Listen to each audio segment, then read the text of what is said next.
Welcome to Terror Time. Today we're diving into a world of horror and mystery. We'll explore a terrifying story that will send chills down your spine and uncover mysterious events that took place in abandoned places. If you're a fan of horror and thrill, don't forget to subscribe to the channel and hit the notification bell so you don't miss any updates. Your support helps us continue and bring you better content.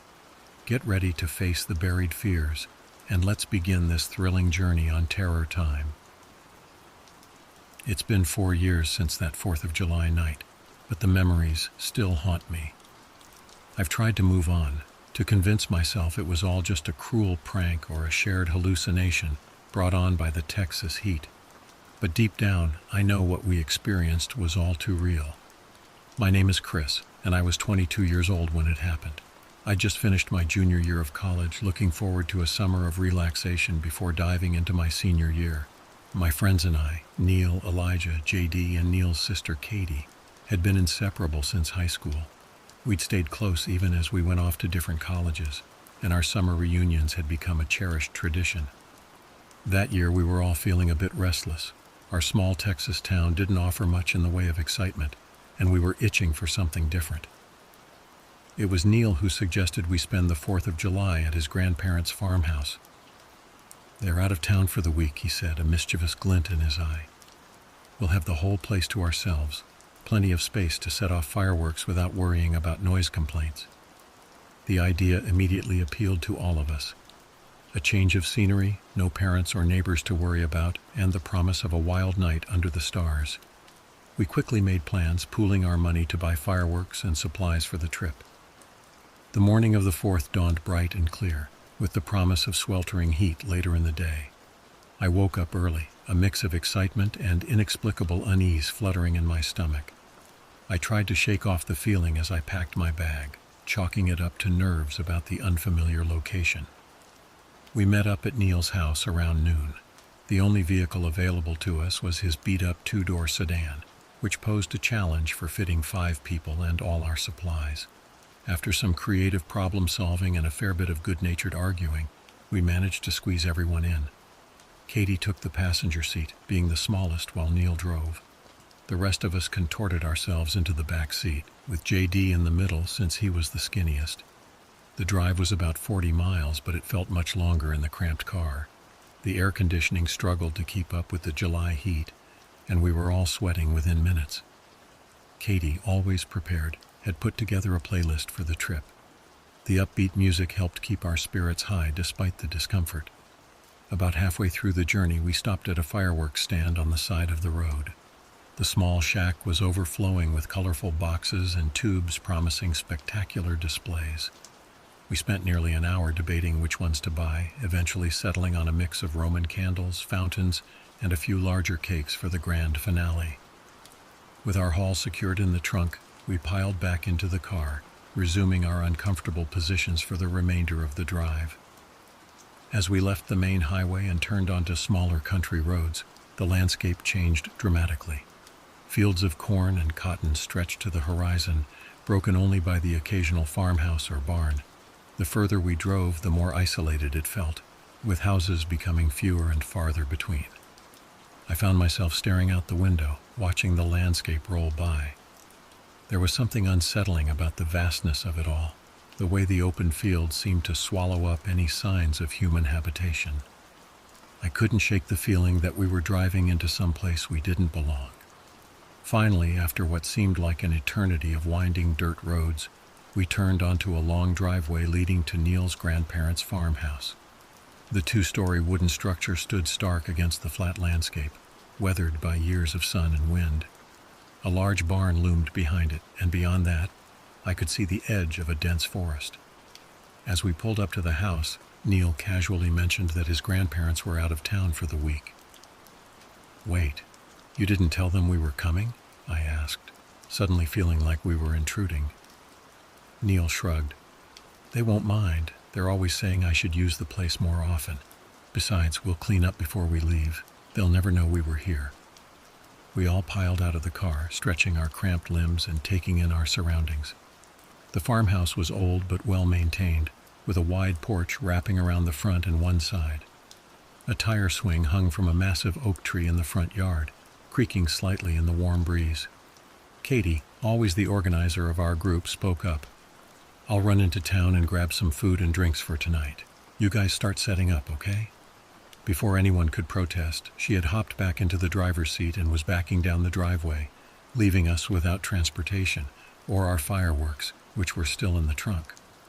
With nothing else to do, Neil gave us a tour of the property. The inside of the farmhouse was like stepping back in time, with antique furniture and faded family photos lining the walls. It smelled of old wood and lemon furniture polish, a scent that immediately reminded me of my own grandparents' house. "There's a pool out back," Neil said, leading us through the kitchen and out onto the back porch. Sure enough, a good-sized in-ground pool glittered invitingly in the afternoon sun. We wasted no time changing into our swim trunks and diving in, grateful for the cool relief from the Texas heat. As we splashed and horsed around in the pool, I found my gaze continually drawn to the tree line at the edge of the property. The dense forest seemed to loom ominously, a stark contrast to the open fields surrounding the rest of the farm. Something about it made me uneasy, though I couldn't quite put my finger on why. Neil must have noticed my distraction. "You okay, man?" he asked, swimming up beside me. I nodded, trying to shake off the feeling. "Yeah, just that forest gives me the creeps for some reason." Neil chuckled. "Oh yeah, I forgot to mention. We get wolves out here sometimes. They usually keep to themselves, but every now and then one will get bold and come sniffing around the property." My eyes widened. "Wolves? Are you serious?" "Relax," Neil said, clapping me on the shoulder. "They're more scared of us than we are of them. But if it makes you feel better, there's a shotgun in the living room. Grandpa always keeps it loaded, just in case." His words did little to ease my anxiety. As the sun began to dip lower in the sky, casting long shadows across the yard, I found myself growing increasingly on edge. The others seemed oblivious to my discomfort, laughing and joking as they got out of the pool and started drying off. "I'm going to set up a game of Risk inside," Neil announced. "You guys want to play while we wait for Katie to get back?" Elijah and JD eagerly agreed, but I decided to stay outside for a bit longer. "I'll join you in a few," I said, settling into one of the porch chairs. "Just want to enjoy the sunset." As the others headed inside, I sat there, my eyes fixed on the forest. The fading light played tricks on my vision, creating shifting shadows that seemed to move of their own accord. More than once I thought I saw something dart between the trees, only to blink and find nothing there. Just as I was about to give up and head inside, movement at the edge of the tree line caught my eye. This time I was sure I hadn't imagined it. A dark figure emerged from the shadows, moving with an odd, jerky gait. My heart began to race as I leaned forward, straining to make out details in the growing darkness. "Hey!" I called out, my voice shaky. "Who's there?" The figure stopped, then slowly raised an arm in what might have been a wave. But something about the motion was off, more like a spasm than a deliberate gesture. I stood up, ready to run inside and alert the others, when Elijah came out onto the porch. "What are you yelling about?" he asked, then followed my gaze to the figure in the field. A grin spread across his face. "Oh, I see. Katie's trying to scare us, huh? Nice try, Katie," he called out, waving enthusiastically. I wanted to tell him that it couldn't be Katie, that she was still in town, but the words stuck in my throat.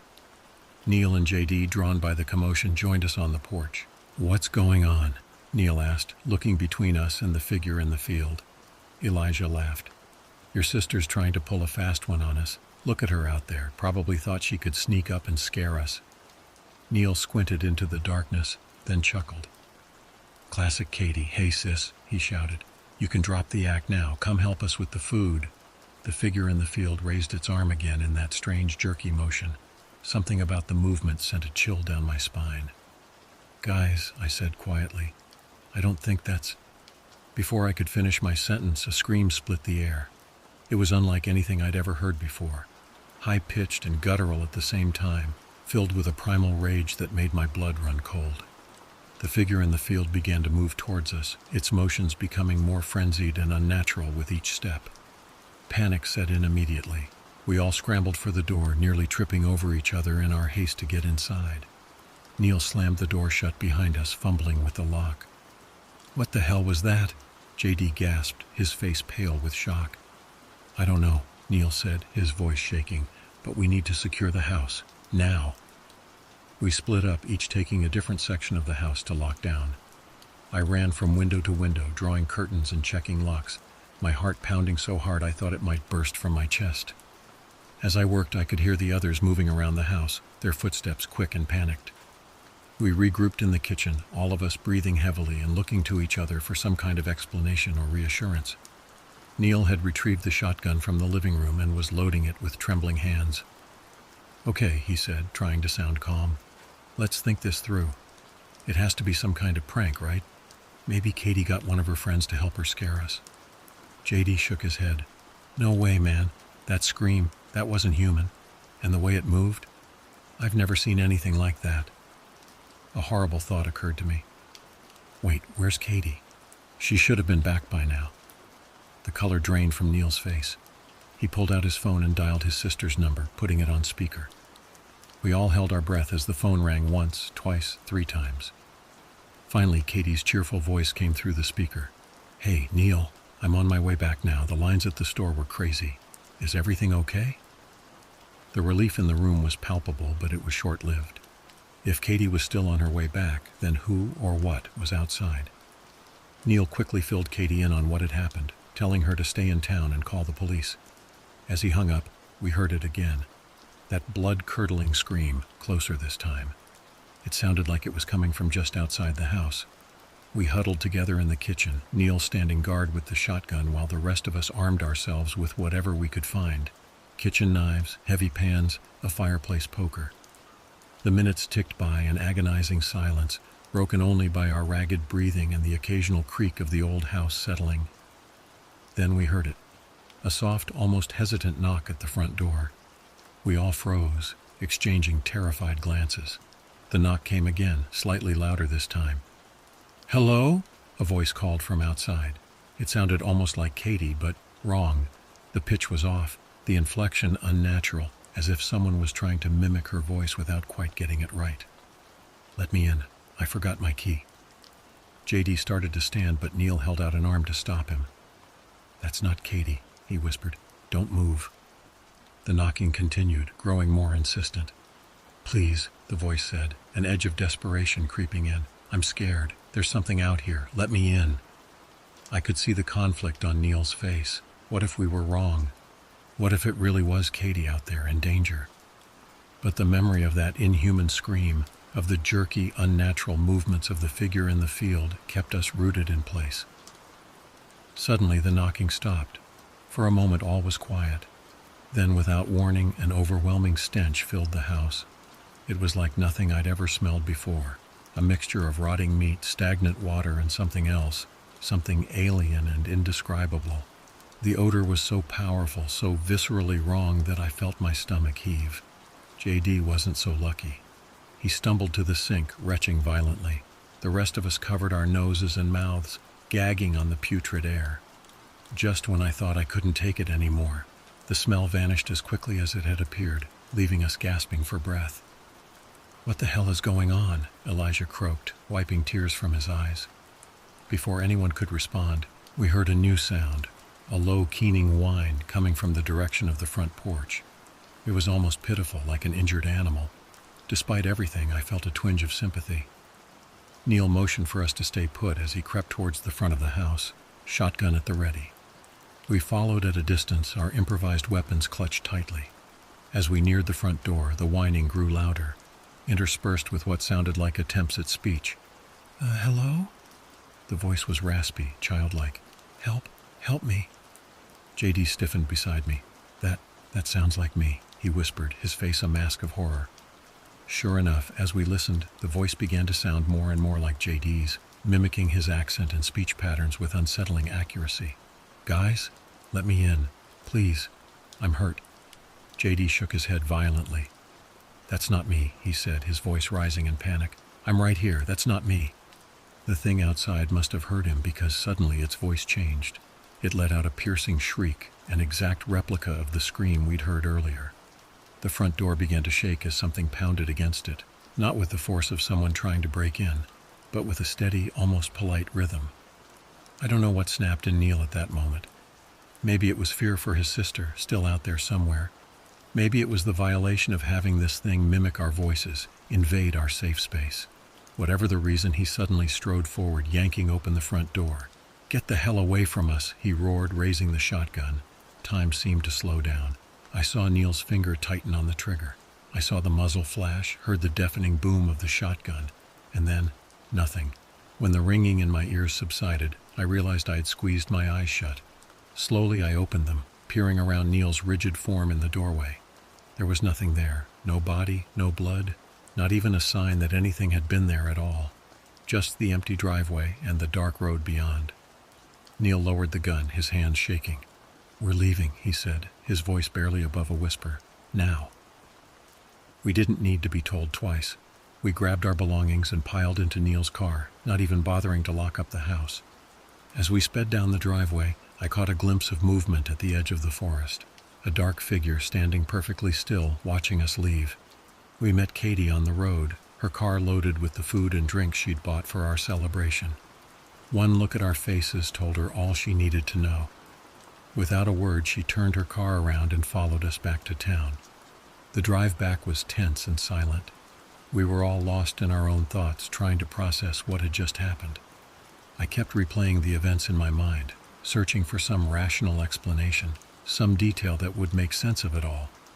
But no matter how I looked at it, I couldn't shake the feeling that we had encountered something truly otherworldly.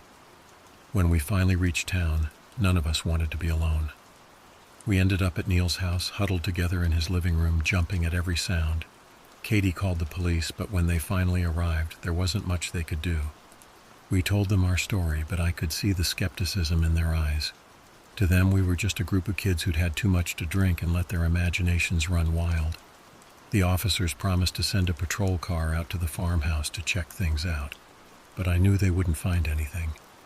Whatever had been out there, it was gone now. Or at least that's what I tried to tell myself. We spent the rest of the night together, none of us willing to go home alone. As the first light of dawn began to creep through the windows, we finally started to relax a little.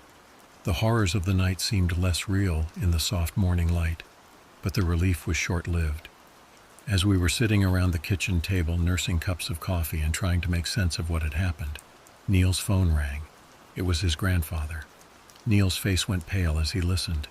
When he hung up, he looked at us with wide, frightened eyes. "The house," he said, his voice barely above a whisper. It's gone." We all stared at him in disbelief. "What do you mean gone?" Elijah asked. Neil shook his head as if trying to clear it. "Grandpa said he got a call from the neighbor. The house burned down last night. There's nothing left but ashes." A chill ran down my spine. We had been there just hours ago. How could the entire house have burned down so quickly? And why hadn't we seen any signs of fire when we left? Over the next few days, more details emerged. The fire department had ruled it an accidental fire, likely caused by faulty wiring. But we knew better. We had been there. We had seen something.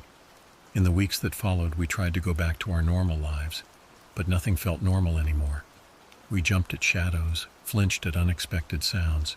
Sleep became a luxury, our nights haunted by nightmares of dark figures and inhuman screams. We never spoke about that night again, at least not all together. Sometimes, when I was alone with one of the others, we'd cautiously bring it up, trying to make sense of what had happened. But we never reached any satisfying conclusions. I've done research since then, looked into local legends and folklore. I've found stories of skinwalkers, wendigos, and other shape-shifting creatures that might explain what we encountered, but none of it feels quite right. None of it captures the sheer wrongness of what we experienced. The others have tried to move on. Neil rarely visits his grandparents' new house. Katie transferred to a college out of state. Elijah threw himself into his studies, rarely socializing anymore. JD hasn't been the same since that night. He's jumpy, paranoid. He swears he sometimes hears that voice, his voice, but not his voice, calling to him in the night. As for me, I can't let it go. I keep searching for answers, even though I'm not sure I really want to find them. I've become something of an amateur paranormal investigator, though I keep that part of my life secret from most people. They wouldn't understand. They'd think I was crazy. Maybe I am crazy. Maybe we all are. Maybe that night at the farmhouse broke something in us, something that can never be fully repaired. But I know what I saw, what I heard, what I felt, and I know that somewhere out there in the dark woods and empty fields, something is waiting, watching, mimicking.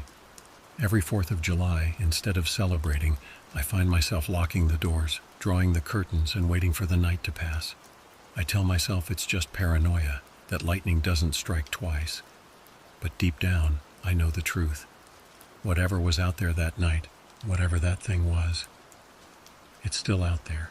And sometimes in the deepest, darkest part of the night, I swear I can hear it calling my name.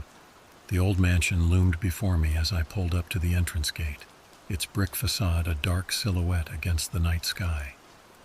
I fumbled with my keys, the metal cool against my fingers as I unlocked the heavy iron gate. The hinges creaked ominously as I swung it open, a sound that seemed to echo through the still night air. I quickly drove through, making sure to lock the gate behind me before continuing down the gravel road that led to my small caretaker's house. As I drove, my headlights cut through the darkness, casting long shadows across the overgrown lawn.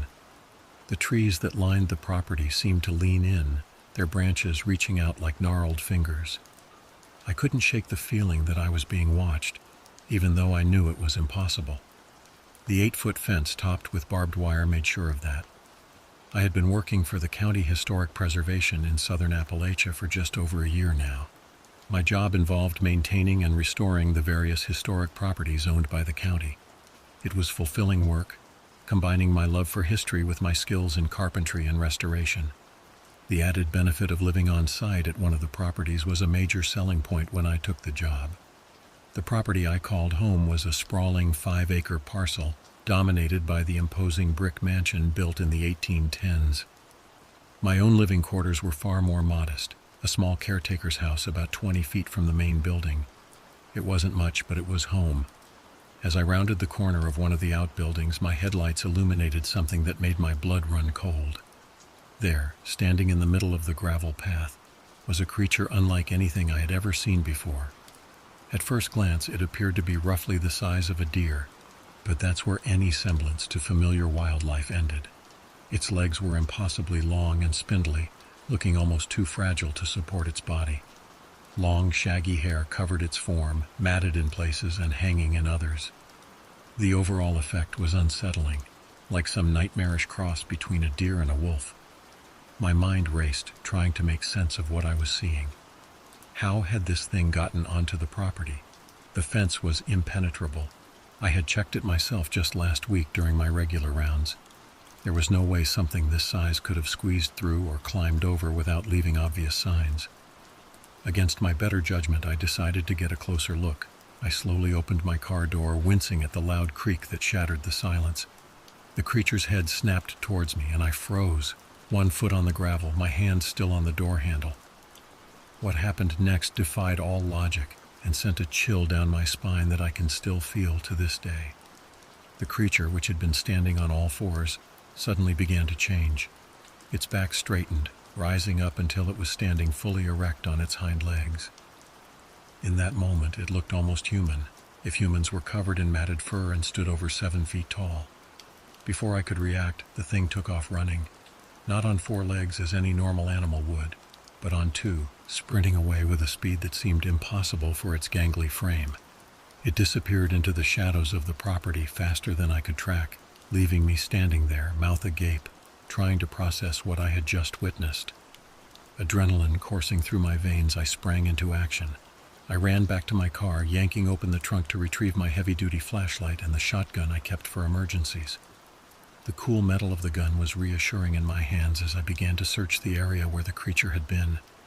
The beam of my flashlight swept across the gravel and grass, searching for any sign of the thing's passage. But there was nothing. No footprints, no tufts of fur, not even a broken twig. It was as if the creature had never existed at all. I spent hours combing every inch of the property, my flashlight beam dancing across the dark corners and shadowy recesses. The old mansion seemed to loom larger than ever, its windows like empty eyes watching my frantic search. Every rustle of leaves made me jump, Every shadow seemed to move in the corner of my eye. As the first light of dawn began to creep over the horizon, I finally gave up my search. Exhausted and shaken, I retreated to my small house, locking the door behind me. I didn't sleep that night. Instead, I sat on my worn couch, shotgun across my lap, staring at the door and jumping at every creak and groan of the old house settling. The next day, I called in sick to work. I couldn't bring myself to leave the property, convinced that the moment I left, the creature would return. I spent the day methodically checking and rechecking the fence, looking for any possible point of entry. But the fence was intact, the barbed wire undisturbed. There was no rational explanation for how that thing had gotten in or out. As the days passed, I found myself jumping at shadows, constantly looking over my shoulder. My work began to suffer as I spent more and more time patrolling the property, convinced that the creature would return. I installed motion-activated lights and cameras, but they never captured anything out of the ordinary. My colleagues at the County Historic Preservation Office began to notice the change in me. The dark circles under my eyes, the jumpiness, the constant distraction. They attributed it to the stress of living alone in such an isolated location. I couldn't bring myself to tell them the truth. Who would believe me? Weeks turned into months, and slowly the memory of that night began to fade. I started to question my own recollection of events. Had I really seen what I thought I saw? Or had it been some trick of the light, combined with exhaustion from working long hours? But even as I tried to rationalize it away, I couldn't shake the feeling of unease that had taken root in me. The property that had once felt like a sanctuary now felt like a prison. Every night, as darkness fell, I found myself tensing up, eyes scanning the shadows for any sign of movement. I threw myself into my work, taking on more restoration projects than ever before. I reasoned that if I kept busy enough, if I exhausted myself enough, I wouldn't have time to dwell on that night. I became known as the go-to person for the most challenging restorations, the ones that required painstaking attention to detail and long hours. One such project was the restoration of an old church about an hour's drive from my property. The church, built in the late 1700s, had fallen into disrepair over the years. It was my job to bring it back to its former glory while preserving as much of the original structure as possible. I threw myself into the work with a fervor that bordered on obsession. Every day I would leave at dawn and return well after dark, my hands calloused and my clothes covered in sawdust and paint. The physical labor was a welcome distraction from the thoughts that plagued me at night. It was during this project that I met her. Catherine was the local historian who had been assigned to oversee the restoration, ensuring that everything was done in accordance with the church's historical significance. She was intelligent, passionate about her work, and had a dry sense of humor that often caught me off guard. At first, our interactions were purely professional. We would discuss the architectural details of the church, debate over the most appropriate restoration techniques, and pore over old photographs and documents. But as the weeks went by, I found myself looking forward to our conversations more and more. Catherine had a way of putting me at ease, something I hadn't felt in a long time. In her presence, the constant tension that had become my companion since that night seemed to lessen. We started to spend time together outside of work, grabbing coffee or taking walks through the town's historic district. One evening, as we were locking up the church after a long day of work, Catherine turned to me with a concerned look on her face. "Are you okay?" she asked, her voice soft in the gathering twilight. "You always seem on edge." I hesitated, unsure of how to respond. Part of me wanted to tell her everything, to unburden myself of the secret I'd been carrying for months. But another part of me, the part that still clung to rationality, held back. How could I explain something I didn't understand myself? "I'm fine," I lied, forcing a smile. "Just tired from all the work." Catherine didn't look convinced, but she didn't push the issue. Instead, she surprised me by reaching out and squeezing my hand gently. "You know you can talk to me, right? About anything?" Her touch sent a jolt through me, a warmth that pushed back against the cold fear that had taken residence in my chest. For a moment I was tempted to spill everything, but the moment passed and I simply nodded, grateful for her concern but unable to bridge the gap between us. As I drove home that night, My mind was a whirlwind of conflicting emotions. On one hand, the connection I felt with Catherine was undeniable. She represented a chance at normalcy, at a life unburdened by the weight of that inexplicable night. On the other hand, the memory of the creature still loomed large, a shadow that threatened to engulf any happiness I might find. I pulled up to the gate of my property, the familiar routine of unlocking and relocking feeling more oppressive than ever. As I drove down the gravel path, my headlights illuminated the old mansion, its windows dark and empty. For the first time since that night, I felt a surge of resentment towards the property, towards the job that had brought me here. That night, as I lay in bed staring at the ceiling, I made a decision.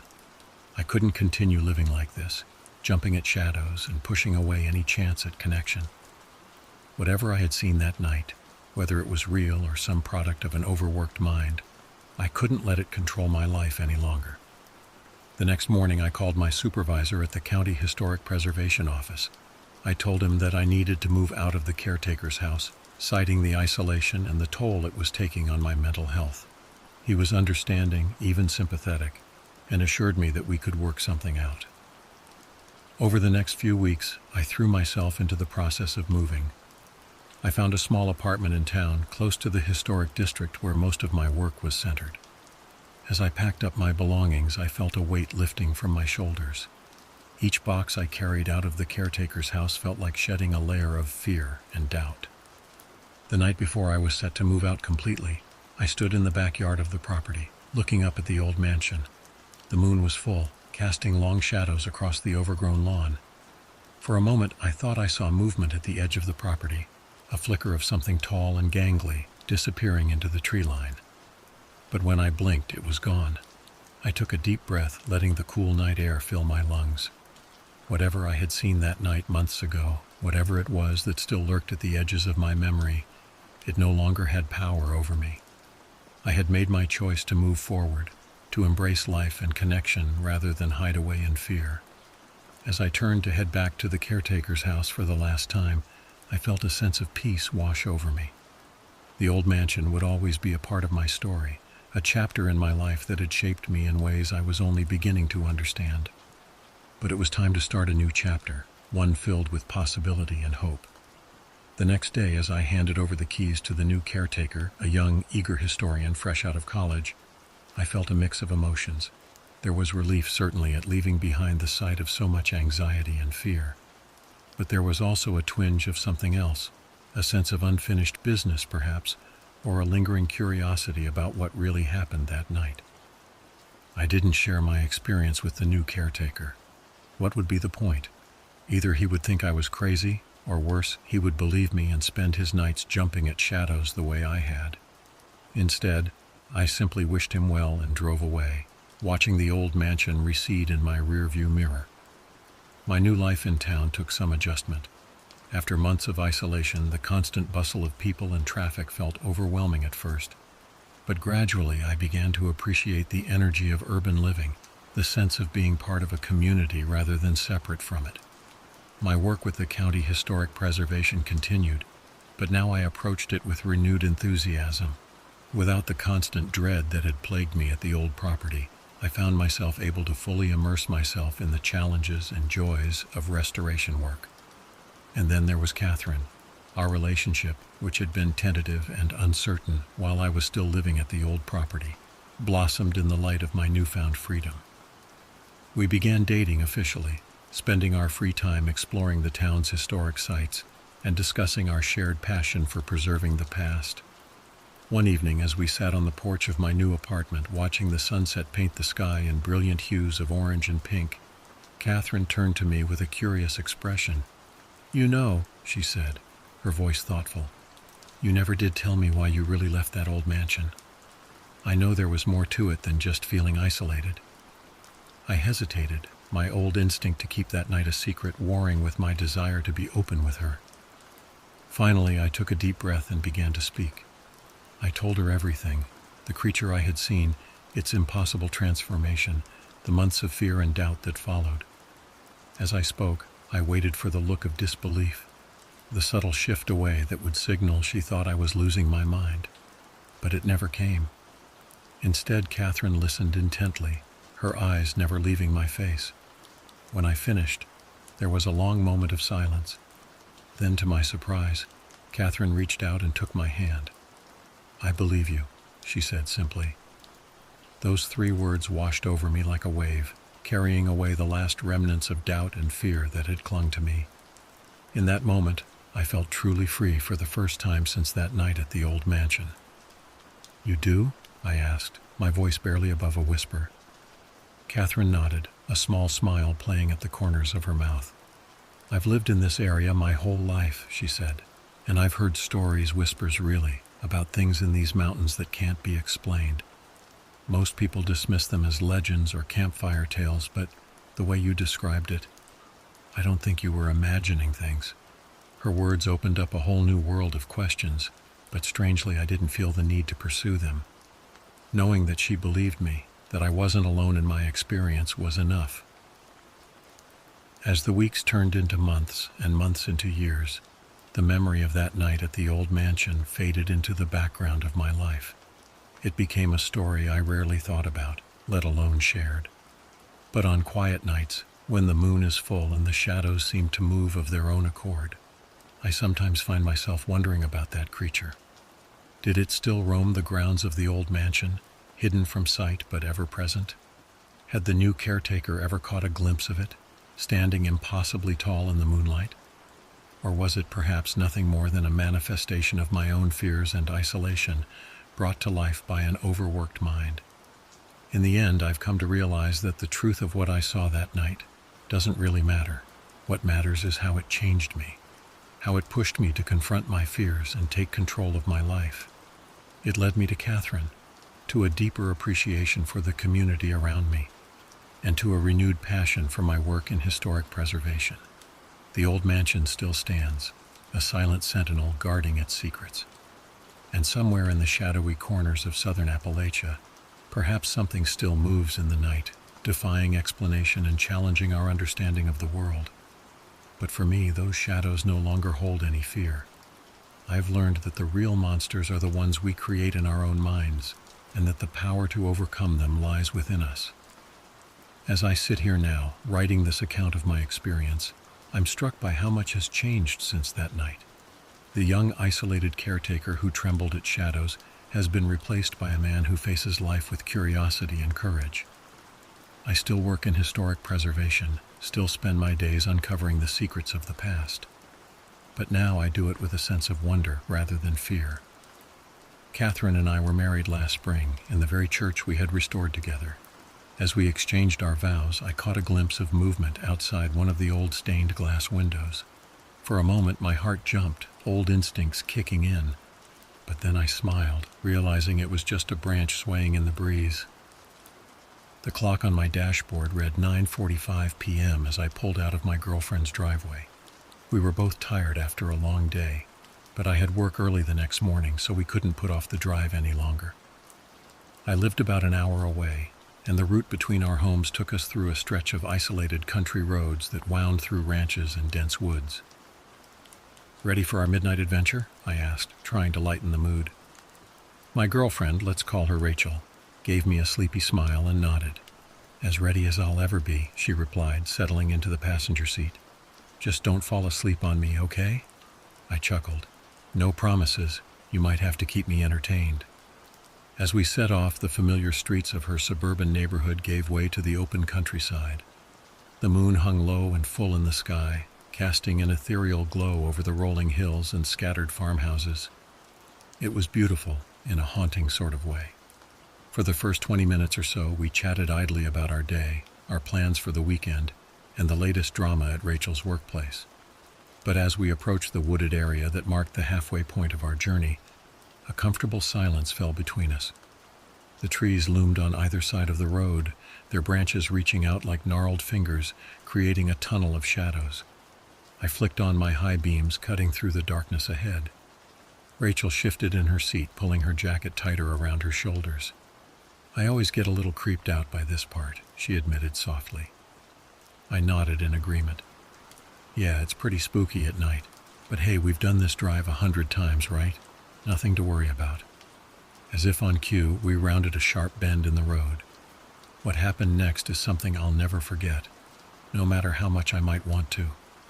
There, illuminated in the harsh glare of my headlights, was a figure standing at the edge of the asphalt, tall and impossibly thin, with skin so pale it seemed to glow in the darkness. For a split second, our eyes met, or at least I thought they did. Where eyes should have been, there were only dark, empty sockets. I let out a startled yell and jerked the wheel hard to the left, narrowly avoiding the figure as it seemed to lurch towards us. The tires screeched in protest as I fought to keep the car under control. "Jesus Christ," Rachel screamed, bracing herself against the dashboard. "What was that? What happened?" My heart was pounding so hard I could barely hear her over the rush of blood in my ears. I eased off the gas, letting the car slow to a more reasonable speed as I tried to process what I'd just seen. Did you see that?" I asked, my voice shaking. I glanced in the rearview mirror, but the road behind us was empty. Rachel nodded, her face pale in the dim light of the dashboard. "I saw something. It looked like, God, I don't even know how to describe it. Like a person, but not." I swallowed hard, trying to calm my nerves. "Yeah, that's what I saw too. It was right there by the side of the road. And then it just wasn't." We drove in tense silence for a few minutes, both of us scanning the road ahead and the dark woods on either side. I kept expecting to see that pale, emaciated figure step out from behind a tree or materialize in the middle of the road, but there was nothing. "Maybe it was just a trick of the light," Rachel said eventually, though she didn't sound convinced, "or an animal or something." I wanted to believe her.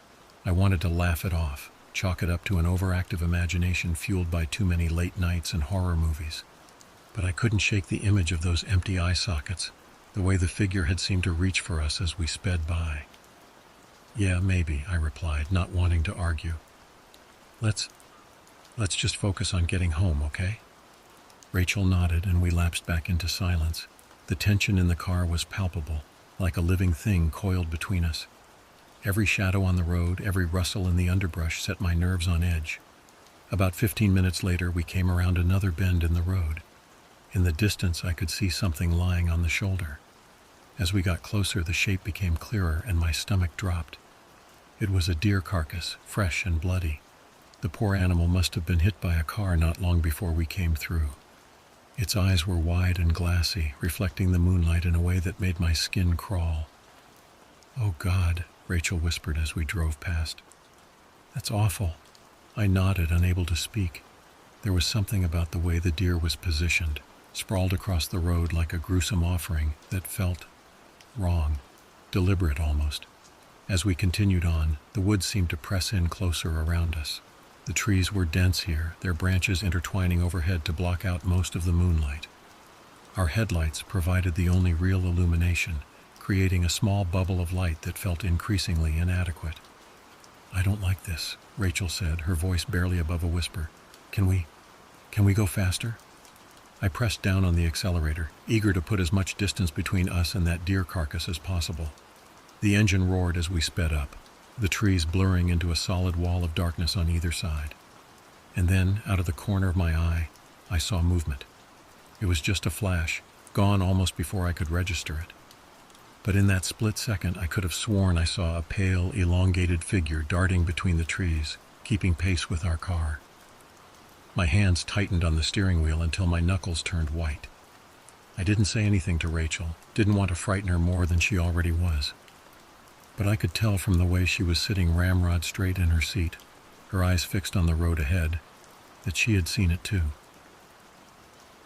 The next 20 minutes of the drive were the longest of my life. Every curve in the road, every shadow cast by our headlights, seemed to hide some unspeakable horror. I kept expecting to see that skeletal figure again, standing in the middle of the road or pressing its face against the window. But nothing happened. Gradually, the trees began to thin out, and we emerged from the woods into open farmland. The familiar lights of my town glowed on the horizon, a beacon of normalcy in the darkness. As we pulled into my driveway, the tension that had been building for the past hour finally broke. Rachel let out a shaky laugh, running her hands through her hair. "Well, that was intense," she said, trying for a light-hearted tone, but not quite managing it. I nodded, feeling the adrenaline start to ebb away, leaving me exhausted. Yeah, you can say that again. I don't think I've ever been so happy to see my house. We sat there for a moment, neither of us making a move to get out of the car. Finally, Rachel turned to me, her expression serious. "What do you think we saw back there?" she asked quietly. "I mean, really saw?" I sighed, rubbing my eyes. "I don't know. I really don't. Part of me wants to say it was nothing, just our imaginations running wild. But it felt real," Rachel finished for me. "Too real to just dismiss." I nodded. "Exactly. I've never experienced anything like that before. It was like something out of a nightmare." We talked for a while longer, trying to make sense of what had happened. But the more we discussed it, the more surreal it seemed. By the time Rachel left to catch an Uber home, we had almost convinced ourselves that it had all been some sort of shared hallucination, brought on by fatigue and the eerie atmosphere of the woods at night. But deep down, I knew better. The image of that pale, emaciated figure was burned into my memory, as vivid and terrifying as the moment I first saw it. In the days and weeks that followed, I found myself dreading the drive to Rachel's house. Every time I had to make that journey, especially at night, I felt my heart rate increase as I approached the wooded stretch of road. I would scan the tree line obsessively, both dreading and half expecting to see that ghostly figure again. The deer carcass remained on the side of the road for nearly a month, a grim reminder of that night. Each time I passed it, I couldn't help but slow down, searching for what? Some clue, some explanation for what we had experienced. But there was never anything to see, just the slowly decaying remains of the animal. Rachel and I talked about that night occasionally, usually late at night when the boundaries between reality and imagination seemed to blur. We would share our theories, ranging from the rational, stress-induced hallucination to the fantastical, supernatural entities haunting the woods. But we never came to any satisfying conclusion. As time passed, the intensity of the memory began to fade. The fear and confusion gave way to a sort of wary curiosity. I found myself paying more attention to the stories people told about strange occurrences in the area. Old legends about haunted stretches of road, whispered accounts of inexplicable sightings in the woods. Things I would have dismissed as nonsense before now took on a new significance. I even started doing some research, digging into local history and folklore. I learned that the area we had driven through had a long history of strange occurrences. There were stories of Native American tribes avoiding the region, considering it cursed or sacred. Later accounts from early settlers spoke of inexplicable lights in the woods, of livestock going missing, of people venturing into the forest and never returning. Of course, none of this proved anything. These could all be just stories, the kind of local legends that spring up around any sufficiently isolated area. But they resonated with me in a way they never had before. I found myself becoming more attuned to the subtle strangeness of the world around me. The way shadows sometimes seemed to move when you weren't looking directly at them. The eerie stillness that sometimes fell over the woods, as if every living creature was holding its breath. The feeling of being watched, even when you knew you were alone. Rachel noticed the change in me. She worried that I was becoming obsessed, that I was seeing patterns where there were none. And maybe she was right. But I couldn't shake the feeling that what we had seen that night was real, that it meant something. As the months went by, I continued to make that drive between our homes, sometimes at night, sometimes during the day. And while I never saw that pale, skeletal figure again, I never felt entirely at ease on that road. There was always a tension, a sense of anticipation, as if the woods were waiting for something. And sometimes in the deepest part of the night, when the moon was full and the shadows were long, I could almost convince myself that I saw movement among the trees, a flash of pale skin, the suggestion of an impossibly thin silhouette. But it was always gone before I could be sure, leaving me to wonder if it had ever been there at all. I don't know if I'll ever understand what happened that night. Maybe it was just a trick of the light, a momentary lapse in perception brought on by fatigue and the natural eeriness of a dark, isolated road. Maybe it was something more, some glimpse into a world beyond our understanding. What I do know is this: that night changed me. It opened my eyes to the possibility that the world is stranger and more mysterious than we like to admit, that there are things out there that defy explanation, that exist in the shadows between what we know and what we fear. And every time I drive down that road, especially at night, I can't help but wonder, what else is out there watching and waiting in the darkness? What other secrets do these woods hold? And will I ever truly understand what I saw that night? Or will it remain forever a mystery, a shadow at the edge of my vision, always just out of reach? As I write this, sitting in my living room with the lights on and the curtains drawn, I can almost convince myself that it was all a dream, that the pale figure, the deer carcass, the flashes of movement in the woods were all just products of an overactive imagination. But then I look out the window, at the distant line of trees that marks the beginning of the forest, and I feel that familiar chill run down my spine, because I know that somewhere out there, in the depths of those dark woods, something is waiting. And whether it's real or not, whether it's a physical entity or just a manifestation of our deepest fears, it's changed the way I see the world forever. So, if you ever find yourself driving down a lonely stretch of road late at night, with nothing but darkness and trees on either side, remember this story. Keep your eyes on the road, but don't be afraid to glance into the shadows every now and then, because you never know what you might see, or what might be seeing you. And if you do see something that defies explanation or sends a chill through your very soul, know that you're not alone. There are others out there who have glimpsed the things that lurk in the darkness, who have felt the weight of unseen eyes watching from the woods. We may never fully understand what's out there, but in sharing our stories, in acknowledging the mystery and the fear, we remind ourselves that the world is vast and strange and full of wonders, both beautiful and terrifying. And in that acknowledgement, we find a kind of strength, a readiness to face whatever might be waiting for us in the shadows. As for me, I still make that drive through the woods regularly. I still feel that mix of dread and anticipation as I approach the stretch of road where it all happened. And while I haven't seen anything as dramatic as that first encounter, I remain vigilant, always watching, always wondering. Because once you've seen behind the veil, once you've glimpsed the things that most people never notice, you can never truly go back.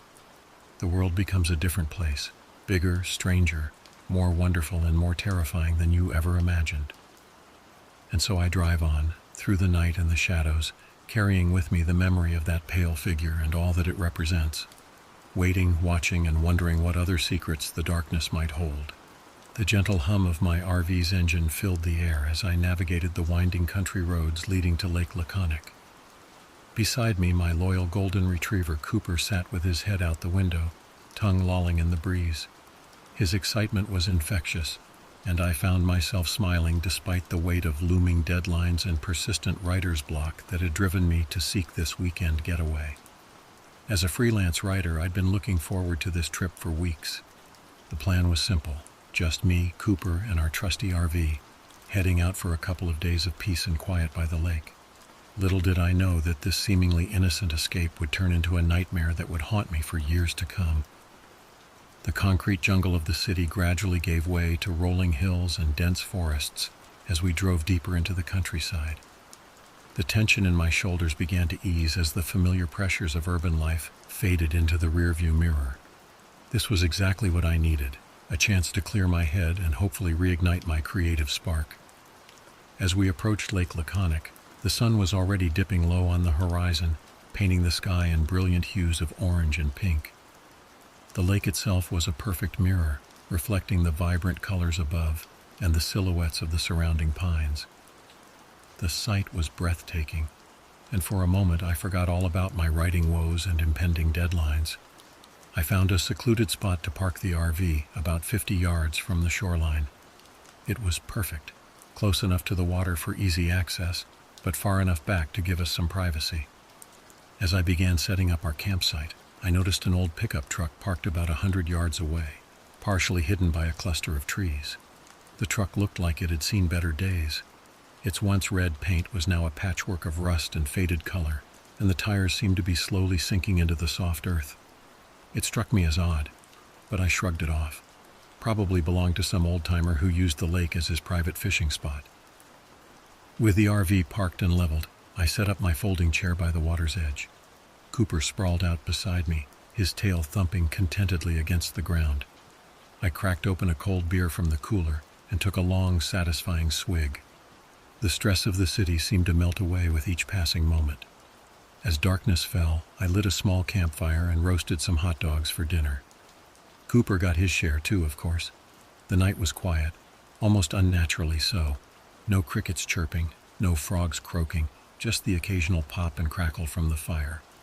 It should have been peaceful, but something about the silence made the hair on the back of my neck stand up. After dinner, I decided to take a walk around the area, partly to work off the hot dogs, and partly to shake off the unease that had settled over me. I grabbed my flashlight and set off along the lakeshore, with Cooper trotting along beside me. The moon was nearly full, casting an eerie glow over the landscape. Long shadows stretched across the ground, and the trees on the far side of the lake looked like dark sentinels standing guard. As we walked, I noticed something strange. Fresh footprints in the mud near the water's edge. Curiosity got the better of me, and I followed the trail. It led away from the lake and towards the old pickup truck I'd noticed earlier. As we got closer, I saw a faint light coming from inside the truck's cab. My heart began to race. Someone was in there. I crept closer, trying to stay quiet. Cooper, sensing my tension, remained silent at my side. When I reached the truck, I peered through the cracked rear window. What I saw made my blood run cold. A man was hunched over in the back seat, surrounded by piles of ratty clothes and empty food cans. He was muttering to himself, his hands moving frantically as if searching for something. In the dim light of a battery-powered lantern, I could see that his clothes were torn and filthy, his hair a matted mess. I backed away slowly, not wanting to alert him to my presence. But as I turned to leave, I heard his mutterings more clearly. The words were still indistinct, but the tone sent shivers down my spine. It was a mix of fear and anger, punctuated by what sounded like quiet sobs. Cooper and I hurried back to the RV. Once inside, I locked the door and pulled down all the shades. My mind was racing. Who was that man? Why was he living in that old truck?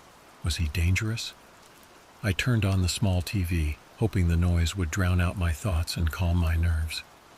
Hours passed, and I found myself drifting off to sleep despite my unease. But just as I was about to succumb to exhaustion, a sound jolted me awake. A soft, hesitant knock on the RV door. My heart leaped into my throat. Cooper was instantly alert, his ears perked and a low growl rumbling in his chest.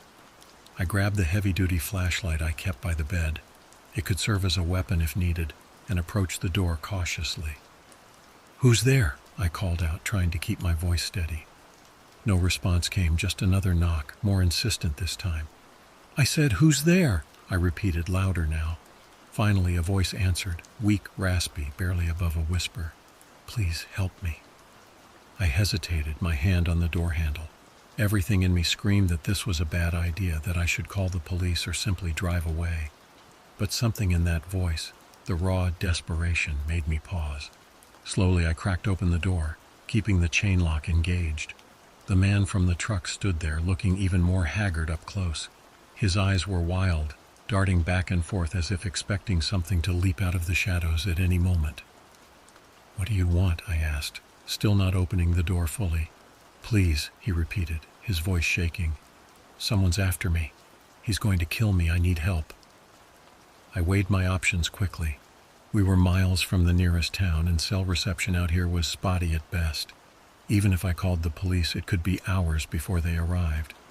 And if this man was truly in danger... Against my better judgment, I unlatched the chain and opened the door. "Come in," I said, stepping back to let him enter. "But I'm warning you, any funny business and you're out. Got it?" He nodded frantically and stumbled inside. I directed him to sit at the small table while I fetched a bottle of water from the fridge.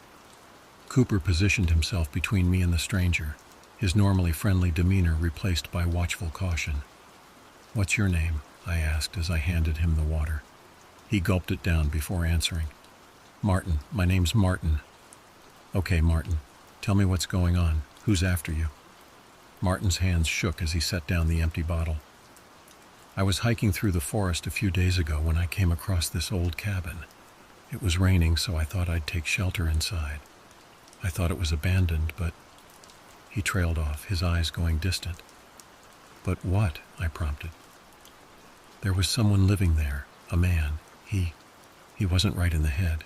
When he found me, he went berserk, started screaming about trespassers and thieves. He had a knife. Martin's hand unconsciously went to his side, and I noticed a dark stain on his shirt that I hadn't seen before. Did you go to the police? I asked, feeling a growing sense of dread. Martin shook his head vehemently. I tried, but he followed me. He knows these woods better than anyone. Every time I thought I'd lost him, he'd show up again. I've been running for days. When I saw your RV, I hoped. Just then, a loud bang resonated through the RV, like something heavy hitting the side. Cooper erupted into furious barking, and I felt my heart skip a beat. Stay here, I told Martin, grabbing my flashlight and the hunting knife I kept in a kitchen drawer. With shaking hands, I unlocked the door and stepped outside. The night air was cold, raising goosebumps on my skin. The campfire had died down to glowing embers, casting just enough light to create moving shadows at the edge of my vision. I swept the flashlight beam across the clearing, seeing nothing out of place. I was about to head back inside when a low, menacing voice spoke from the darkness. Where is he? I spun around, my heart pounding so hard I could hear it in my ears. A figure stood at the edge of the clearing, a man, tall and powerfully built. His face was hidden in the shadow of a hood, but I could see the glint of moonlight on the blade of a knife in his hand. Get out of here, I shouted, trying to sound braver than I felt. Leave us alone. The man took a step forward. Give me the little rat and I'll go. Otherwise, he left the threat hanging in the air. I knew in that moment that there was no reasoning with this man. Whatever had happened between him and Martin, it had pushed him beyond the limits of sanity. I had to protect myself and the terrified man in my RV. I backed towards the door, keeping the flashlight trained on the intruder. Just as my hand found the handle, the man lunged forward with surprising speed. His knife slashed through the air where I had been standing a second before. Instinct took over. I swung the heavy flashlight with all my might, connecting with the side of his head. He staggered back, momentarily stunned. I used that precious moment to dive into the RV, slamming and locking the door behind me. We need to get out of here now, I yelled to Martin, who was cowering in the corner. I jumped into the driver's seat and turned the key. The engine roared to life just as the man outside began pounding on the door, trying to force his way in. I threw the RV into drive and stomped on the gas. We lurched forward, tires spinning in the soft earth before finding purchase.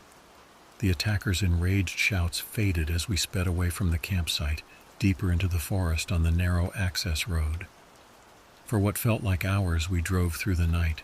Every shadow seemed to hide a threat, every bend in the road a potential ambush. Martin sat silently in the passenger seat, jumping at every noise. Cooper paced restlessly in the back, still on high alert. Finally, we emerged from the forest and found ourselves on a main road. I didn't slow down until I saw the lights of a small town in the distance. I pulled into the parking lot of a 24-hour diner, the bright fluorescent lights a stark contrast to the darkness we'd just escaped. Wait here, I told Martin. I went inside, explained the situation to the startled waitress, and used the phone to call 911.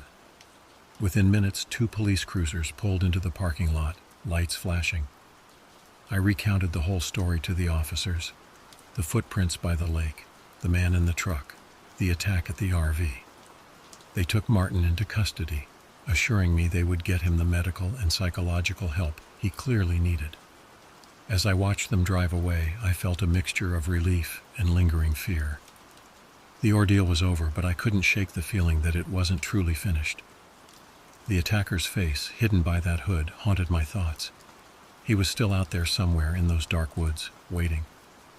I spent the rest of the night in the RV, parked under the bright lights of the diner. Sleep was impossible. Every sound made me jump. Every shadow seemed to move. Cooper stayed by my side, a constant, comforting presence. As the first light of dawn broke through the darkness, I made a decision. I couldn't go back to my normal life, not yet. The shadow of that night loomed too large. I needed time to process, to heal. I packed up the RV, made sure we had enough supplies, and set off down the highway.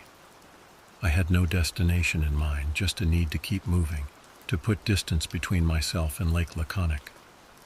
The road stretched out before me, a ribbon of possibility. Maybe, just maybe, I could find peace again. But for now, all I could do was keep driving, keep fighting the memories, and hope that somewhere down this long road, I would find the solace I so desperately sought. As the sun rose higher in the sky, painting the world in warm, comforting colors, I allowed myself a small smile. Whatever lay ahead, I knew one thing for certain. This was going to make one hell of a story. As I drove away from Lake Laconic, the events of the night replayed in my mind. The adrenaline that had kept me going was starting to wear off, leaving me feeling drained and shaky. Cooper, sensing my unease, rested his head on my lap, offering silent comfort. I drove for hours, stopping only for gas and to let Cooper stretch his legs. At each stop, I scanned the area nervously, half expecting to see the hooded figure emerge from the shadows. The rational part of my brain knew I was being paranoid, but after what I'd been through, I couldn't help it. By late afternoon, exhaustion was setting in. I knew I needed to find a place to rest, but the thought of stopping filled me with dread. Eventually, I spotted a sign for a campground about 20 miles ahead. It wasn't ideal, but at least it would have other people around. The campground was a far cry from the secluded spot at Lake Laconic. RVs and tents dotted the area, and the sound of children playing and adults chatting filled the air. Under normal circumstances, I might have found it too crowded and noisy. Today, it was exactly what I needed. I parked the RV and went through the motions of setting up camp, my movements mechanical and sluggish. A few fellow campers waved hello, but I couldn't muster the energy to do more than nod in response.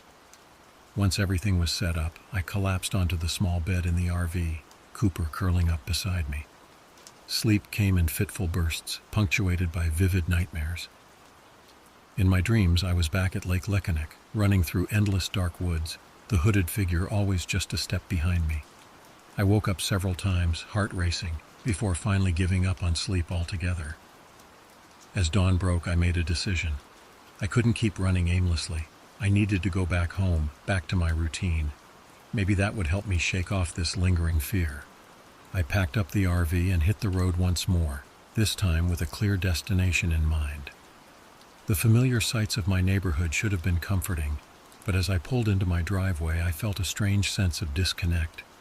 Everything looked the same, yet I felt fundamentally changed by my experience. The next few days passed in a blur. I went through the motions of my daily life, walking Cooper, answering emails, trying to write, but my mind kept drifting back to that night. I jumped at every unexpected sound, and sleep remained elusive. A week after the incident, I finally worked up the courage to do some research. I spent hours online searching for any news about incidents near Lake Laconic. To my surprise, I found several reports of hikers going missing in the area over the past few years. Most were eventually found, often disoriented and dehydrated, with confused stories about being chased or followed. One report in particular caught my attention. A hiker had been found wandering along a highway, miles from where he'd last been seen. He spoke of an encounter with a man living in an old cabin deep in the woods. The description matched Martin's story almost exactly. My hand shook as I read the article. It wasn't just in my head. Something was really happening out there. But what and why? I debated whether to contact the police again. But what would I tell them? That I'd read some articles online that seemed to confirm the ramblings of a man they'd already taken into custody. I could almost hear their dismissive responses. Instead, I threw myself into writing. I started crafting a novel based on my experience, changing names and locations but keeping the core of the story intact. It was therapeutic in a way, allowing me to process what had happened while maintaining some distance from it. Weeks turned into months. Slowly, the constant fear began to recede. I still had nightmares occasionally, but they became less frequent.